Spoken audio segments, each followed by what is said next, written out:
Hello, welcome. Sneaky Chiefy here, bringing you another TAW tournament video.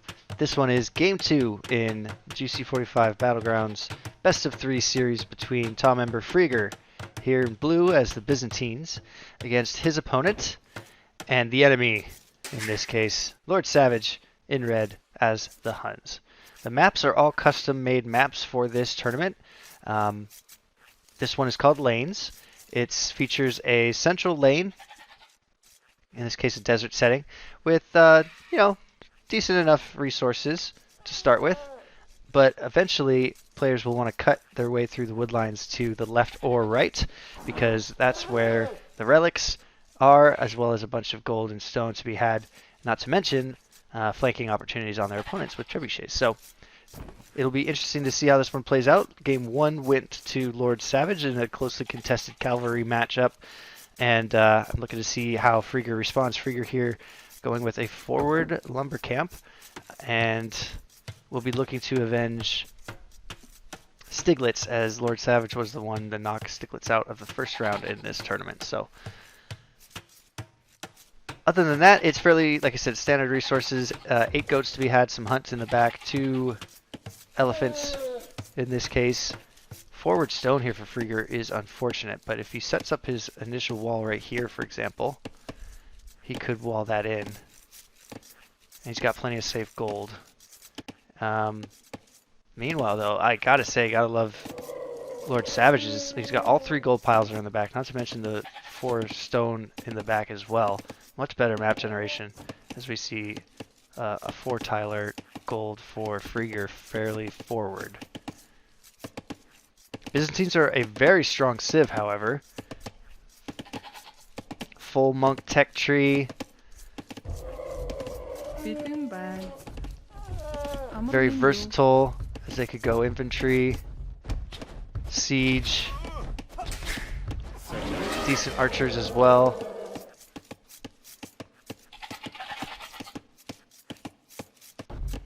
Both players luring their elephants without loom is always scary. Those elephants hit hard. Freager using the town center very effectively. I gotta learn that. That was pretty smooth. Not gonna lie, pretty smooth.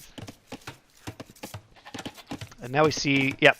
So Freager is going to be using his houses, but we'll drop some palisades as well, I'm sure, to establish dominance over this gold or stone pile on the right-hand side. Fairly forward. The one thing I will say about red is he doesn't have much wood lines to help him here.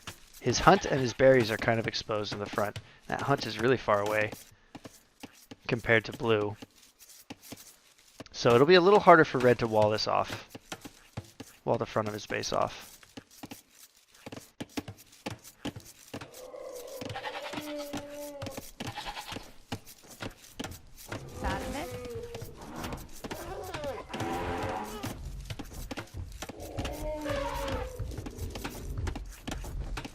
Freager will have to hide this villager right away. Oh, don't lose it. Oh, he does. That's so unfortunate. That's twice that Freager's lost a vill to the boar during this. I mean, you gotta get loom. You just gotta get loom. Not the end of the world, though, but not ideal. Freager finds himself 2 villagers behind, and 30 seconds of idle TC time is where that other villager comes in. But, yeah, not what you want when you're starting the game off.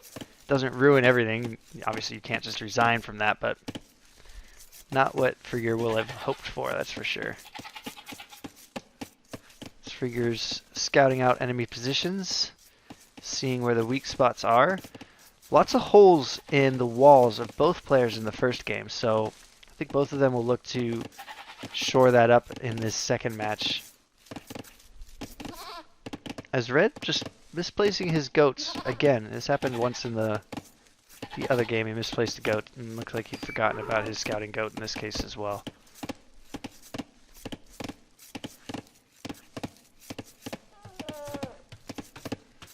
Blue scouting out this wood line, seeing where possible attack points are. Red checking things out from blue as well. As blue, okay, so this is interesting. The second lumber camp for blue is going off to the left-hand side. That's a big chunk. Obviously blue, let's take a look at what blue can see. He does get free town watch, so he might spot just how deep this wood line is. You can't quite tell how deep they are when you start off, so it's kind of luck of the draw. But when this lumber camp completes, we'll see he'll get a much more vision. But yeah, you can see that's a thick wood line. 1, 2, 3, 4, 5 tiles deep. But it gets thicker in places. Red dropping his on the right hand side. So if they take each other, I mean, they're not contesting the same lane. That's what this tells us here. It has a pretty conservative wall on the right hand side for red. So he'll just kind of wall things, focus them in towards the town center as blue snipes that forgotten sheep. Maybe we'll try to sneak that out or hide it. Now dodging TC fire is blue, zigging and zagging, and it gets away just barely, but taking some critical damage. And now blue dropping his palisade wall. Villager count is even, though red will take the lead here in a second as blue cannot create villagers while aging up. Blue also on gold already versus red, who will probably drop a stable. Knowing red, yep, there's the stable. Red loves his scout a pressure, so, and Huns are a cavalry civ in the end of the day. So we'll see some early scouts, and they'll have holes through here as blue is not quite walled off, and we're getting a reverse stable from Freager as well, so he'll create his own scouts.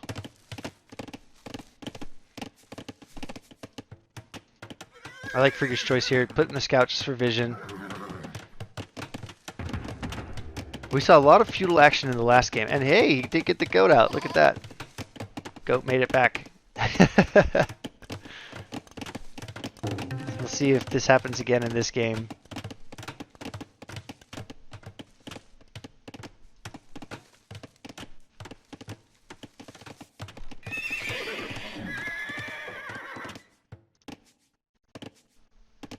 Red sneaking in. Both players building scouts.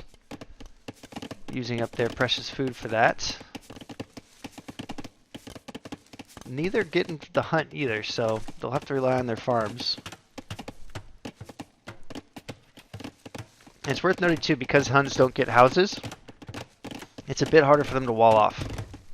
And that's a lot of exposed weak palisades that they can't house wall behind.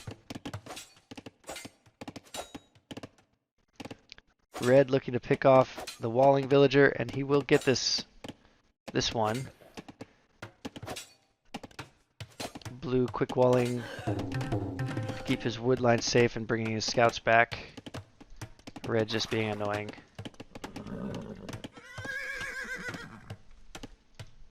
The goat still trying to find his way back home. What is this pathing? What is this? What is going on? Oh man. 3-3 is the scout count. One spearman as well for protection, which is good. Goat finally making its way into the walls. Blue looking to finish his wall. Red has completed his, though will overchop eventually through this area here. LordSavage has a 3 villager lead at this point. A 4 villager lead just about. Makes a big difference. But the Byzantines are a strong civ. And I'm pretty confident in Freager's abilities to get this game 2 and even the series up. Freager obviously looking to force a game 3 here, as we see red just now getting to gold. Freager's got 300 on gold already. And nowhere near enough food yet to click up. But he has finished his walls. Salve. And he's moved. Oh, there's the overchop. Sorry about that. I should have been watching this area. So the blue scouts are in. And they'll be as annoying as possible. Red cleans up that overchop. This is going to be an issue in general, this wood line. Scout numbers are in red's favor though, so he'll eventually clean this up. But it's time that red is not spending harassing blue. And it's obviously very distracting. It'll be interesting too to see if either player focuses their choppers, their wood choppers, down a specific line of trees. If you micro that properly, you can cut through much faster than otherwise. Red taking a very good engagement there, killing 2 of Blue's scouts and keeping his alive. Red splitting his army to watch over the Blue scout as he isolates and kills it, but then also sending some forward. Though it looks like that's about all the pressure. Blue has created some spearmen, but all the pressure that Blue is looking to create in Feudal Age. As we see the market come down, rather than the blacksmith. Okay, there's the blacksmith. Freager having almost enough res to click up the castle age at 35 villagers. He's caught up on villager count too, which is interesting. 36 to 36, which is great to see. And it's fairly even at this point, I'd say, as both players creeping their way up to castle age. Blue will be happy that he's fully walled, though he'll need to watch out. That's a long walk, so these scouts will most likely get in. But there's plenty of spearmen to protect, but these just be very annoying. What he could do, Blue, okay, this is smart. He's sending 2 around the back. He could park 2 right in front of this hole and stop the scouts from coming in.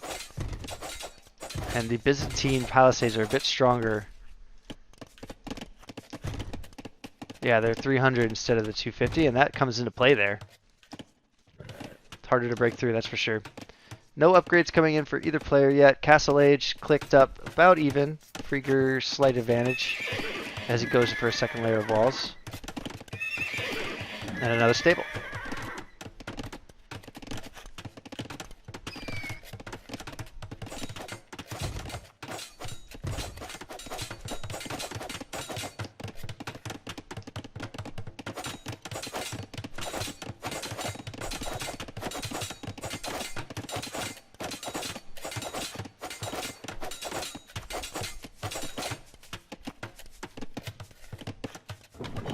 Red just being very, very annoying at this point.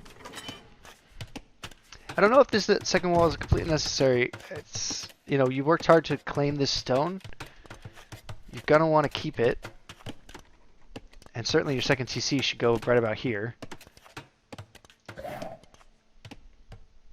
Presto. We'll see what his first move in Castle Age is. Blue not microing his woodchoppers, but that's alright. Red will get through first, it looks like, just because he had a bit of a shorter wood line to cut through. Red immediately going for another town center. This is a good spot. Getting this gold and chopping on the other side.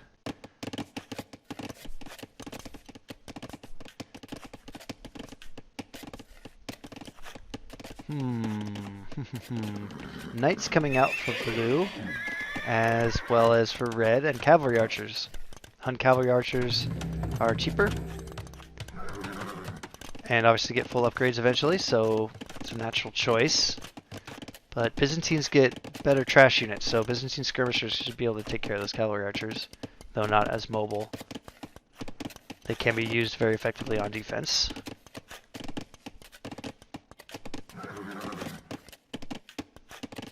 And we already see Bodkin arrow, so, and this is good. Scale barding armor, husbandry, and forging all coming in for those blue knights. But we're seeing red has prioritized upgrades for his military rather early in the first game, and he's doing so again. It's gonna take a while for these cavalry archers to be massed up, and he's hidden these archer ranges, so he's creating some knights to make Freager think that knights are coming his way. Maybe overreacting with pikemen, but then he'll follow up with cavalry archers behind it. Kind of sneaky from red. As blue is still on 1 TC for now. Red is now on 2 TCs, so we'll see this villager number climb. Wheelbarrow and fletching coming in for Freager. And now this army will probably clean up any straggling spearmen that are found. But now the second wall might be a smart play, though they can't always just come around it, because they'll break through this no problem. There's no reinforcing that palisade at this point. Okay, here's Blue's second, a bit forward on this TC, claiming this gold pile and really focusing on the left lane.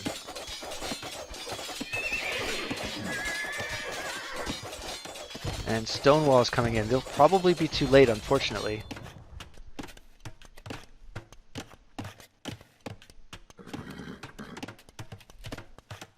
Yeah, there's no way. Unless, okay, he sees the second layer of wall. This is good for blue. This is really good for blue. It allows him to finish walling this off, but he is sending scouts forward to see what's what. And great quick walls there. Blue will need to protect this though,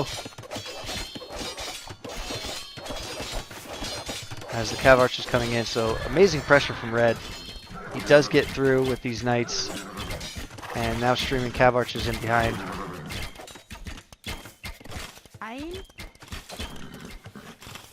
So far blue hasn't lost any villagers to this yet though he may right here.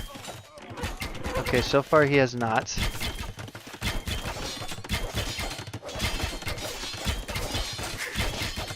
Blue just barely sneaking this town center in. So these knights are going to be very annoying.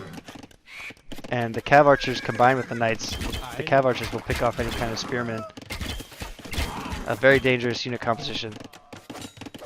Now blue springs forward with his knights, but it's 25-7 is the military count right now. Blue will try to focus the Cav Archers down. They are rather weak still. I just see a forward siege workshop from red, who's being very aggressive, and that's been his MO in this tournament.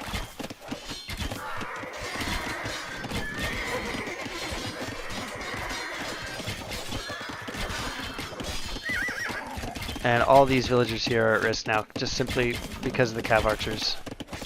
So that's 7 villagers that will go down.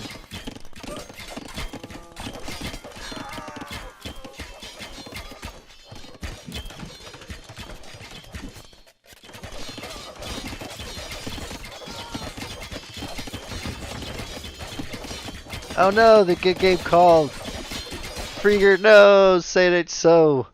That's okay. LordSavage is a tough component. He's played really well. Super aggressive.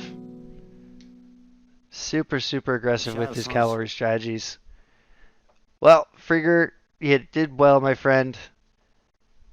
A good sport too, giving him good luck in the next round. We'll see how far LordSavage can go. We have other top members in this tournament, so who knows? He might be up against one of them in the next round. We'll have to find out. Thanks for watching these 2 videos. This is Sneaky Chiefy on behalf of the Art of Warfare signing out. I will say I'll put a link to the Juicy 45 Battlegrounds if you're interested in signing up for any of their tournaments. They have multiple levels of ELO, so this is a lower level tournament, but they will have incrementally higher ELO tournaments moving forward, and I invite you to sign up there. I'll also put a link to our website. The clan is The Art of Warfare. That's taw.net. If you're interested in joining, we have about 80 active members around the world playing Age of Empires, and a very structured, organized clan for sure. Plenty of room for you to grow as a player, whether you're lower level and looking to learn from betters and train and get educated on the game, or if you're an upper level player looking to compete against other high level players. We have members all across the spectrum. Thanks again for watching. I'll see you on the next one.